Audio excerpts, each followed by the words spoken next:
Hi guys and welcome. I am Enigmius and this is episode 4 of the Builder's Guide to Feed the Beast. Today we're talking about MystCraft, everything that you ever needed to know to get started with MystCraft. There's a reason why we're doing it this early in the process, and that's because it's not really all that expensive to get up to, get all the materials in place, the infrastructure to start traveling to and from different ages. But because of the way the system is set up, the sooner you can get started traveling to new ages, the better, because you're going to need to make a few trips in order to fill out the symbols in your own notebook so that you can custom make your own ages as you see fit. Now, I heard on a forum somewhere that the developer for MystCraft themselves has suggested that people just spawn in a notebook from not enough items, basically cheat. I'm not applying any judgment, I'm just saying spawn it in, because when you spawn one in, it comes with all the symbols already written into it. I don't know where that quote came from. I don't know the context in which it was offered. I will show you how to make a notebook. You will see what it is, and if you decide you want to spawn one in, then by all means that's what you do.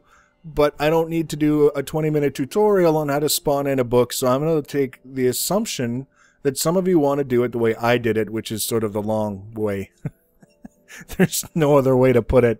I don't want to call it the right way because this isn't about assigning that sort of thing to it, but this is definitely the long way. Now, first things first, we need some materials to make the books. Basically, MystCraft is all about books.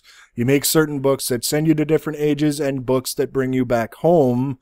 And in addition, you make books to keep track of all the different things that you've seen and a place to hold those books. So the first thing we need to do is we need to be able to make paper. Most books do contain some paper at some point. And paper in Minecraft is made with sugarcane. Now you can see this is obviously my overworld facility. And I've got sort of a sugarcane garden of sorts planted here. Sugarcane is actually very, very easy to grow. It doesn't require that you prepare the ground in any way. You can plant it in dirt, you can plant it in sand, as long as it's directly adjacent to water of some sort. Now, when you're out in the wild looking for sugarcane, that's how you'll find it, is it'll be directly adjacent to water of some kind, and it's very, very easy to harvest. You can see I'm not even running around with a tool equipped right now. You just target the bottom block and give it a punch, and the whole thing just comes tumbling down. Out in the wild, you can get up to 4 blocks of sugarcane stems, sugar canes from one plant. When you grow it yourself, you will only get up to 3. You can see these are all 3 blocks high, so that's one thing to keep in mind. And as far as transplanting it to your own local garden, like I said, you don't need to prepare the ground at all, as long as it's directly adjacent to water. It's not even seeds. You just take the sugar canes and put them on the ground directly next to the water, and these guys will grow. So it's very, very easy to start with a small amount of sugar cane and quickly grow it into a garden that will look after all of your paper needs for the foreseeable future. Now, in order to make paper, very, very easy. It's a bad habit of mine putting them in my inventory and then switching to the pocket crafting table. But it's just 3 across in a crafting table makes 3 sheets of paper. Every book that you make will require 3 sheets of paper. So very, very easy. As well, you'll need a piece of leather. Now you can see I've got a little bit of a herd of cows down here.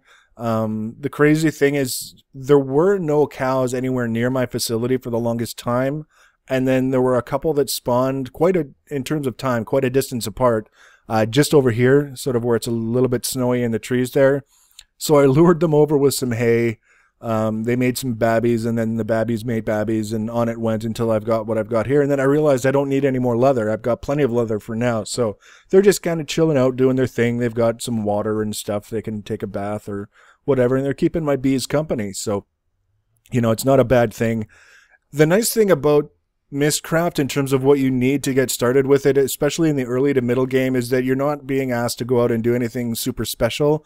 In the early game, you're going to want to kill cows for beef anyways, so leather is not a big deal. The other thing you'll need is feathers. Feathers come from chickens, and when you kill chickens, you get chicken meat. So a lot of the materials you're going to need are coming from things that you're gathering anyways.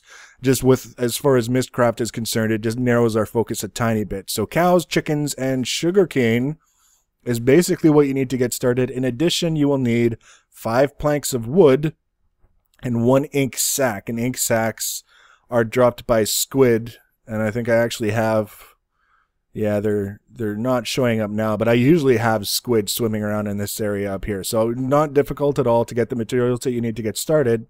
So we're going to head up into my facility here. For some reason it's exceptionally laggy today. We're going to take a look now.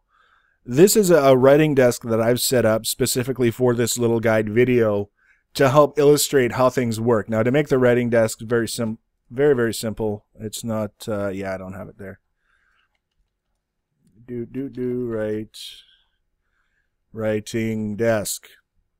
This is where you can use the ink sac that you got from the squid, and a feather and the 5 planks of wood makes the writing desk. And then when you put the writing desk down, this is what it looks like. It's 2 blocks wide. In addition to that, you're going to want to make a notebook, which we can pull up here, is just 9 sheets of paper spread out across the crafting grid. Makes a notebook. So then when you right click on the writing desk, let's just pull this out. This is what it's going to look like when you first right click on it. You'll have your inventory here, you'll have a box here with a blank thing here and a blank thing here, and then over here you'll have a spot for inventory, and you'll take your blank new notebook and drag it over here. Now, I've already copied some descriptive books into this notebook. That's why you're seeing these symbols here. But when you first put a new notebook in here, there will be nothing. It will all be blank. None of these will have any symbols in them. So that's normal. Don't worry about that. But you absolutely want a writing desk and a notebook accessible to yourself as you're traveling, because this is how you start to develop that accumulated sort of set of symbols. So later on, you can make the worlds of your choosing. So we've got this set up. This is important. We'll look at that a little bit more soon. But right now we want to take a look at how to get to and from the different ages. And I want to stress this part here. Just for the convenient, I can't even call convenience, and safety doesn't even seem like the right word. To reduce your frustration level, if you're going to pay attention to any part of this video, this should be it. Now what I would recommend... Did I show you how to make the books already? It's 3 sheets of paper. I'll just make one more. Leather. 3 sheets of paper. Like that. You can do it in this crafting grid here. Makes a generic book. Like, these are the books that you would use to make bookshelves for your enchanting table, whatever. So that's when we're talking about the books that are the base for the recipes. Those are the ones that we're talking about. 1 leather, 3 paper. So then you go like this. You take, first things first, always first things first when you're thinking about traveling to a new age where you don't have any portals or anything like that set up. Take 1 book into your crafting grid, makes a linking book. This is your ticket home. Always make this first. Always put it on your hotbar. Now you can see here when I mouse over it, linking book overworld, that's telling me that when I use this book, it will take me back to the overworld. And when I made the book, the place where I was standing, which in this case happens to be here, is the coordinates that I will be sent back to when I'm in a different age and I use the linking book to come home.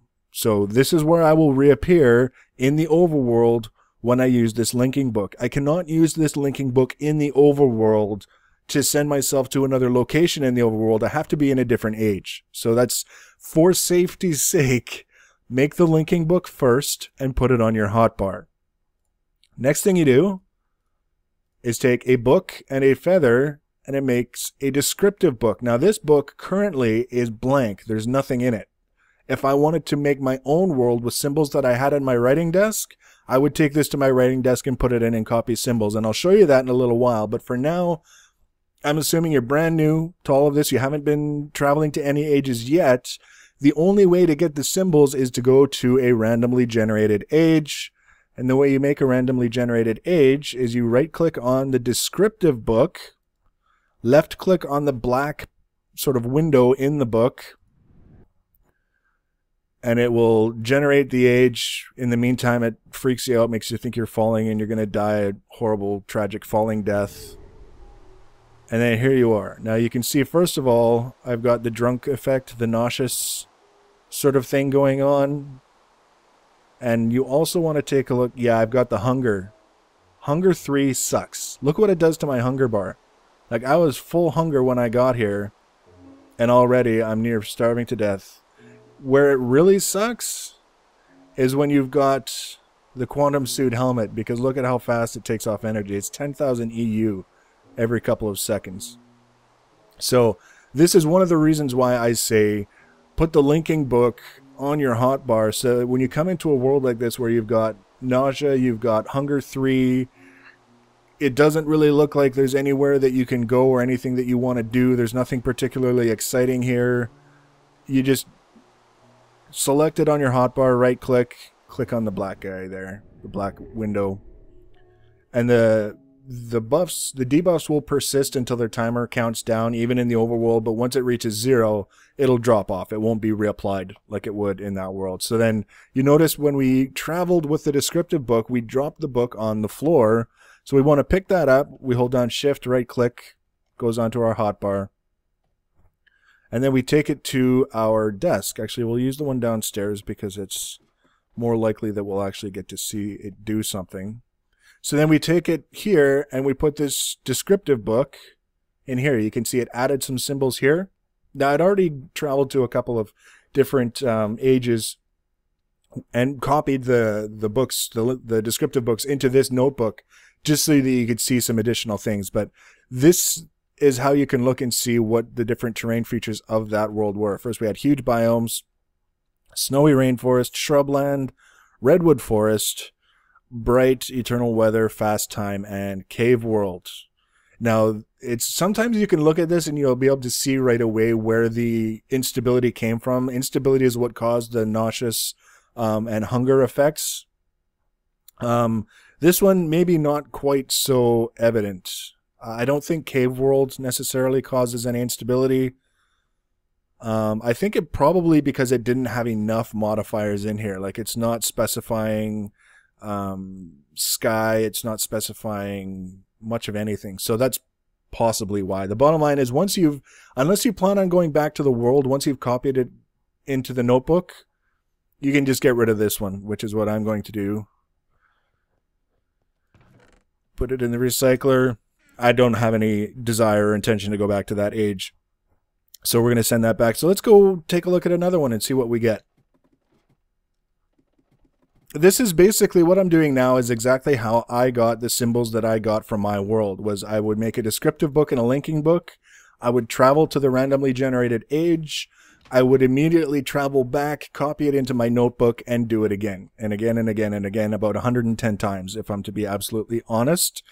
But it doesn't take long to make the trip. It's like 30 seconds round trip. So you know, you hear 110, it sounds like this horrible overbearing procedure, but it's really not that bad.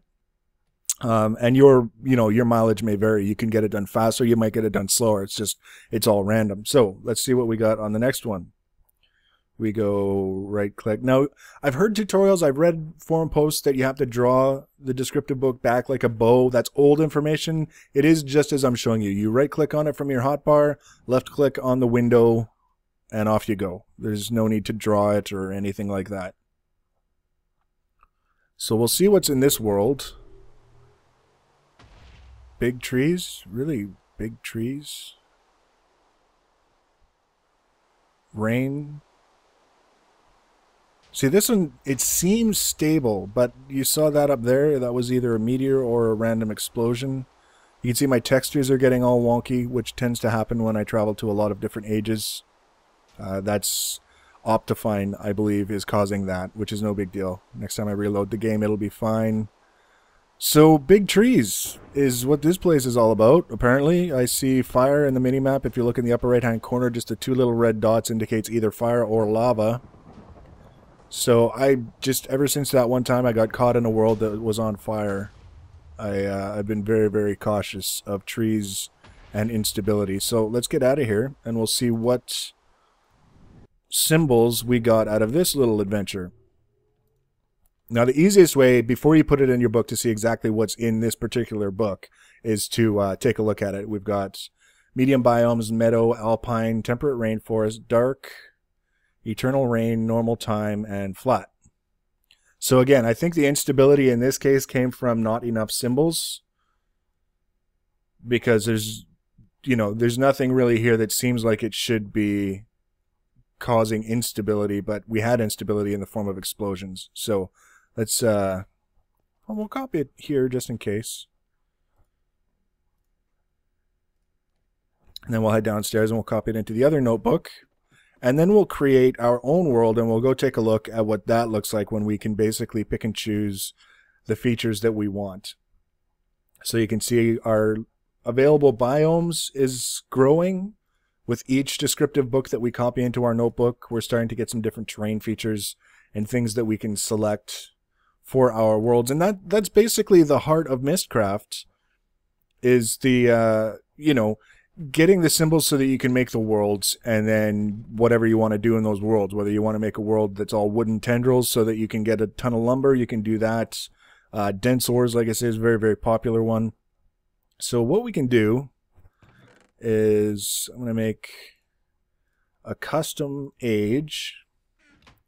The rules for this are no different from making a randomly generated one. First things first, linking book goes on the action bar.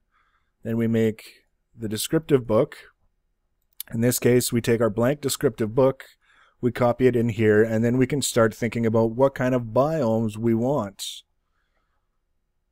I tempted to say hell, but I haven't had very good luck with instability in hell biomes. So we'll do a mushroom island and a mushroom island shore with a redwood forest, medium biomes. Now the one thing that I want to point out is if you click on a symbol, you can't undo it. It's permanent, it's done. If you want to start over, or if you really didn't want that thing you accidentally just clicked, you have to get a different book. There's no going around it. So just keep that in mind. We'll do standard lighting. I don't want to make this too crazy. I mean, the biomes themselves generally don't cause instability, but all these other things can. So normal sky color, normal fog. The thing is, I don't want it having to decide for me. Like if I don't specify a sky color, it may insert a random one for me, and then it tacks on instability as a penalty for me not specifying it up front. So this is actually, these are the settings for the tutorial world that I made, is normal sky color, normal fog, and chromatic sunset, and I didn't get any instability there, so I'm going to assume that it's going to be fine. In this case, we're going to go with crystals because those are important, and wooden tendrils because those are just neat. Might cause some instability, but we'll give it a shot. Standard terrain, normal time, so normal weather. And dense ores, like I said, this is the really popular one because you can accumulate a lot of ore in a lot of, in a very short amount of time, but it's guaranteed to cause instability. So you want to be a little bit cautious with that. And I'm just going to leave all of these off and hope that it doesn't add one in for me because it's been known to do that on occasion, and I don't like it when it does. So this is our custom generated world. Same as anything else. Hoping for no blindness or nausea. You can see it takes a while. Oh, yeah, here we go. We're in Mushroom Land. There's a wooden tendril there starting to appear. It'll usually take a little while. Actually, I'll just hit escape because it when it's paused, it spawns in much faster. It creates the chunks and does everything that it needs to do. This is why I love MystCraft, is because you can create these crazy, crazy worlds, and it's just so much fun. Like, here I am in a mushroom land. We've got a bunch of mushroom cows up there. We've got the wooden tendrils, which I don't know how they managed to get that in, but it's brilliant. It's really, really fun. You can see there's a better look at it. They just kind of twist and spiral and go everywhere. I've even found them way underground. It's almost like they've got roots. So you can see those guys, the wooden tendrils all over the place. Lots of fun. And then here are the crystals. And the reason why I said these are important is that these are necessary if you want to make portals. Like you've seen the portal that I have set up between my overworld and the tutorial world is made out of these blue crystal blocks. And you can see this is the advanced diamond drill, and it still takes, a little bit to accumulate, break them down so that you can gather them. But you will need these if you want to make permanent portals to various different MystCraft ages, you know, to and from. So crystals, like I say, very, very important. Those are one of the things that you want to be looking for when you're accumulating your symbols, is make sure that somewhere along the line you do get the crystals option to add so that you can make permanent portals. Not only do you make the portals, they're also used to make the book receptacles. I'll just show you the recipe here. It's just 8 crystal blocks. Book receptacle.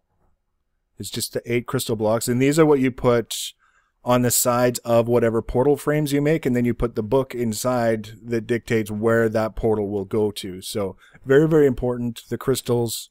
And everything else is really just kind of fun. Like theme worlds, you want to do a crazy mushroom world build, you can do that, and you can, you know, specify exactly what you want the world to do. And of course, the crazier you try and make it, the easier you try and make it. You don't want weather, you don't want night, you don't want this, you want dense ores, you want all of that, more instability. That's sort of the balancing element.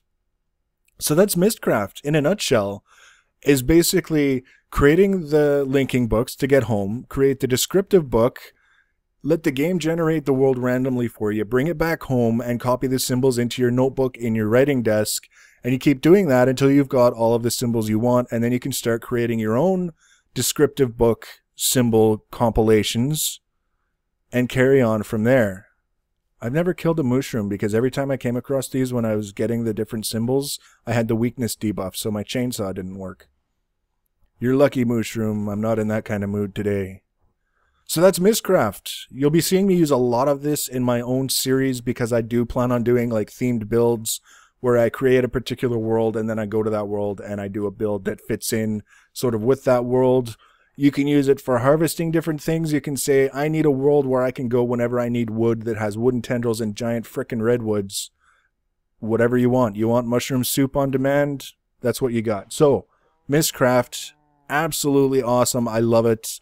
And all you need to do to get started is a few basic materials to make your books, make your desk, and off you go. So, that's it for this episode. The next episode, we're going to be back in the tutorial world. We're going to be talking about expanding on our power grid, and we're going to do a little bit of a discussion on the different kinds, the different voltages, I guess, low, medium, and high voltage power, so that you can make smart decisions in your world without blowing up your machine. So if you're enjoying the series and you want to be notified when I add the next video in this series, go ahead and subscribe. Otherwise, thanks for watching and take care, guys.